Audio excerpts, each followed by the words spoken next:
Se você tem sofrido muito com zumbidos no ouvido, esse é o vídeo feito para você.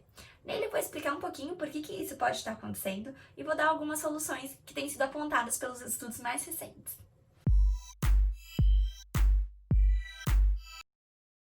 O zumbido no ouvido atinge cerca de 15% da população mundial. E ele pode ter diversas causas. Então pode ter uma causa farmacológica, odontológica, otológica, metabólica. A primeira coisa é a gente conseguir identificar qual que é a causa desse zumbido. O problema é que ele aparece também como alguns dos sintomas que vêm junto com as crises de enxaqueca. E aí existem resultados ótimos e animadores em relação a isso. Um estudo realizado recentemente pela USP mostrou que 85% dos pacientes que faziam acompanhamento por zumbido no ouvido tinham sinais e sintomas de alterações na articulação temporomandibular. Esse já é um ótimo rumo para a gente começar a pesquisar por que está vindo essas alterações de zumbido junto com as crises de enxaqueca. A gente sabe também que uma boa parcela das pessoas que têm enxaqueca sofrem com essas DTMs. Então é importante a gente investigar por esse caminho. Outro resultado importante foi que o estudo mostrou que pessoas que sofrem com DTM têm 2,5 vezes mais chance de desenvolver zumbido no ouvido.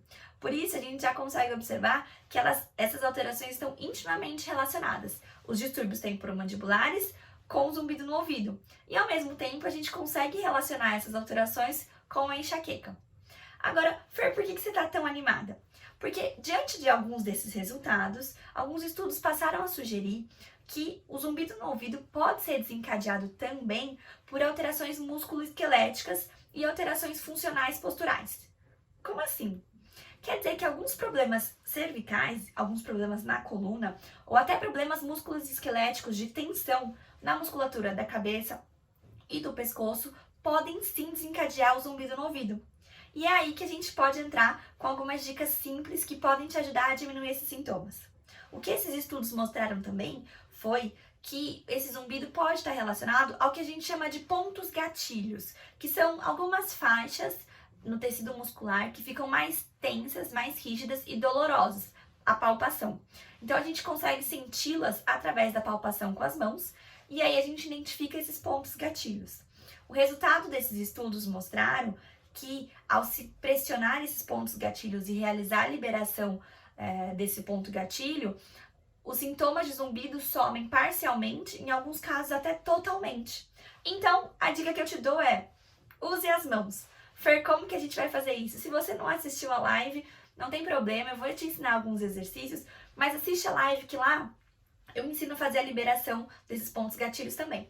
É importante a gente começar a palpar principalmente a região próxima à orelha. Então a gente vai palpando nessa região. Quando você sentir uma região mais dura, que não é o osso, mas que é uma região dolorosa, você vai intensificar essa movimentação em círculos e pressionar. Então a gente vai palpando primeiro toda essa região próxima à orelha, essa parte posterior também. E aí a gente vai palpando o pescoço e também o resto da cabeça. Todo local em que você encontrar uma região mais dura e dolorosa é um ponto em que você tem que focar, principalmente utilizando esses dois dedos. Então a gente vai massageando. E o recomendado é que você faça isso todos os dias. Fer, por quanto tempo? Olha, se a gente vai focar em cada região pelo menos 10 minutinhos. Por quê? Porque esses pontos gatilhos são acúmulos de tensão muscular.